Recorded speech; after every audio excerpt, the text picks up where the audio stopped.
Namaste. In this video, we will learn from Guruji about what is Dharma and what are the prerequisites for a Dharma to be called a religion. Is Hinduism a Dharma or a religion?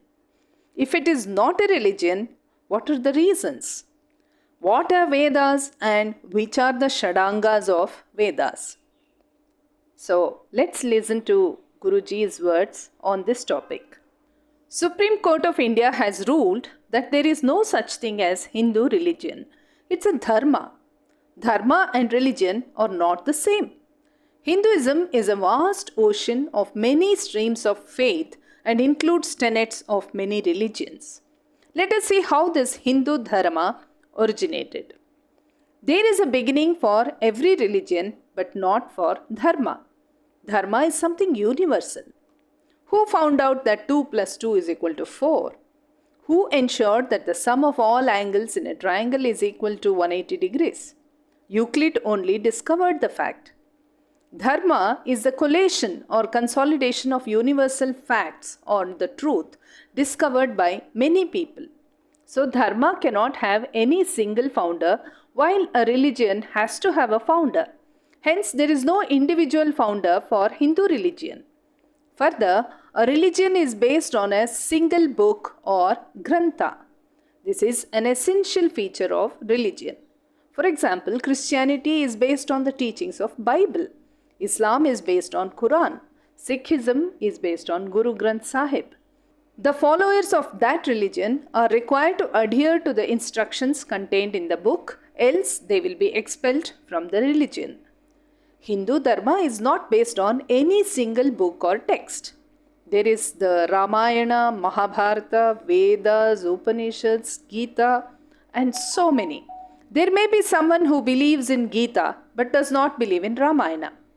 There are Charvakas who do not believe in Vedas but they continue to be Hindus. There are also no strict rituals or the Karamkand in Hinduism. Different rituals based on different Vedas or texts are being performed. Going by the above criteria, Hinduism can never be called a religion. The sages or the seers in the past observed many phenomena and universal laws and recorded their own observations and perceptions of the fundamental laws. For instance, it is a universal truth that sun rises in the east every day.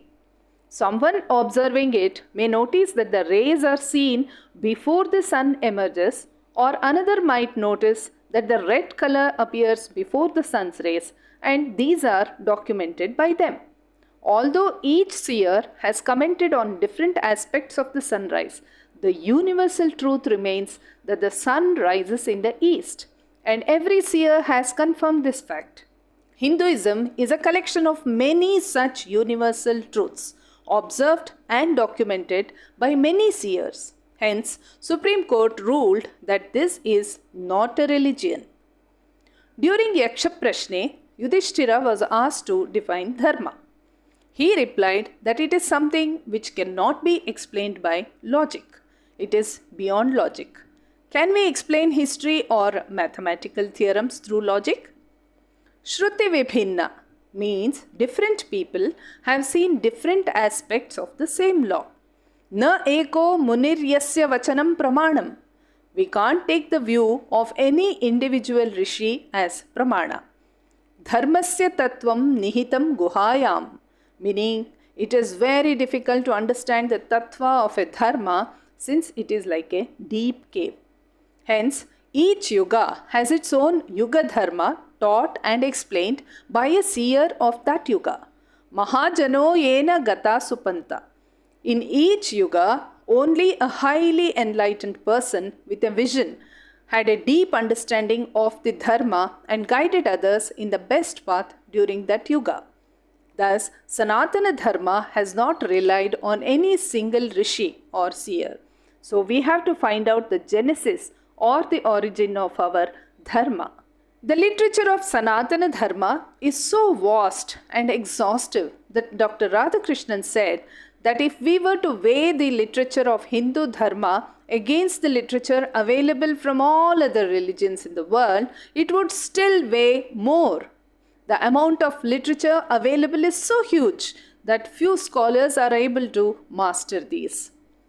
If we make an effort to trace the origin of these literatures, the beginning appears to be of the Shruti, in which the universal laws were heard by our seers and propagated verbally. Vedas are described as apaurusheya, meaning that they were not written by human beings. The knowledge contained in the Vedas have not originated from any single rishi. They contain universal truths which were heard by our seers. For instance, the fact that 2 plus 2 is equal to 4 is a truth which no human has created, which even God cannot alter. Such universal truths were heard by our rishis. Some of the truths were perceived by sage Vasishta, while some others were given by sage Vishwamitra, and so on. The first observations made were of the power of sound, which is called Shabda. There were 3 Ardhamatra, that is A, U, Ma, and Om, which became the Shruti. This sound pervaded the entire universe and there was only sound. Veda Gyan is considered to be the Adi Gyan. We have 4 Vedas with Mantra Bhaga, Karma Kanda Bhaga, and Jnana Bhaga. All the knowledge pertaining to audio or the Shruti was compiled as Veda. Each Veda has 6 parts called Vedanga. They are Shiksha. Shiksha does not mean education.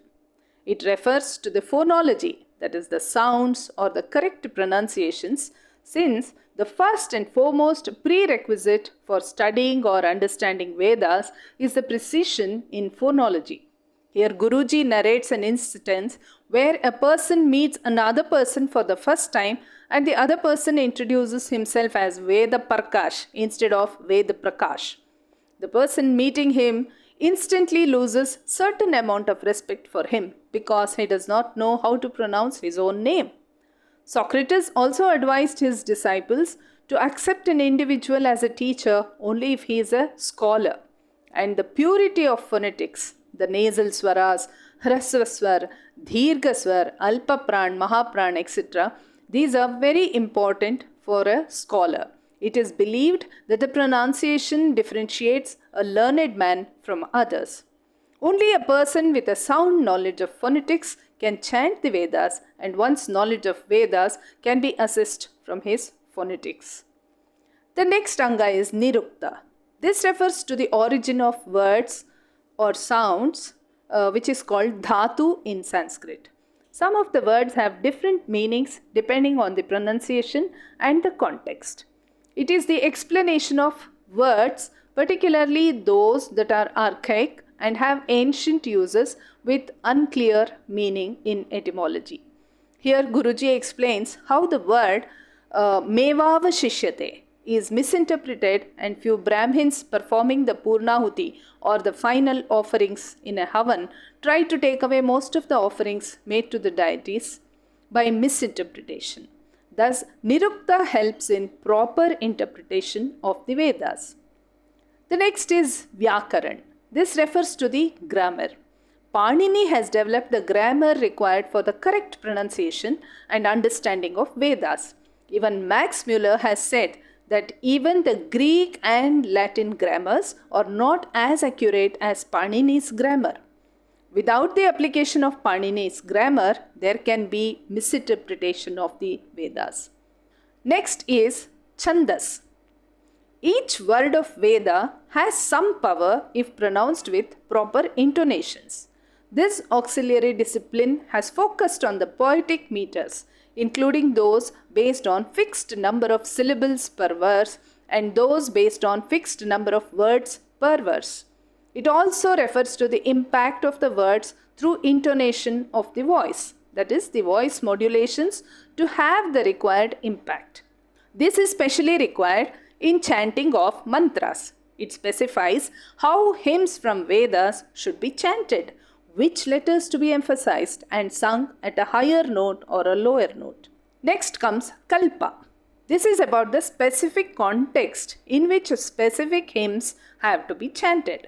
This is also important in Avahan or the invitation mantras, since each deity is invited with different hymns. Guruji narrates few instances where songs with lyrics which were highly inappropriate to the occasion were sung with disastrous effects, like singing Ram Naam Sat Hai during a wedding, etc.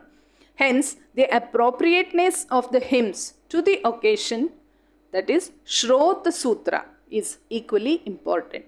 In this, there are some Griha Sutras and Dharma Sutras which are parts of Kalpa, and they specify all the duties and responsibilities of a married man and also the rituals and procedures to be followed by married men. And then there are social duties which describe all the social responsibilities of every individual in the society. The next Anga is the Jyotish.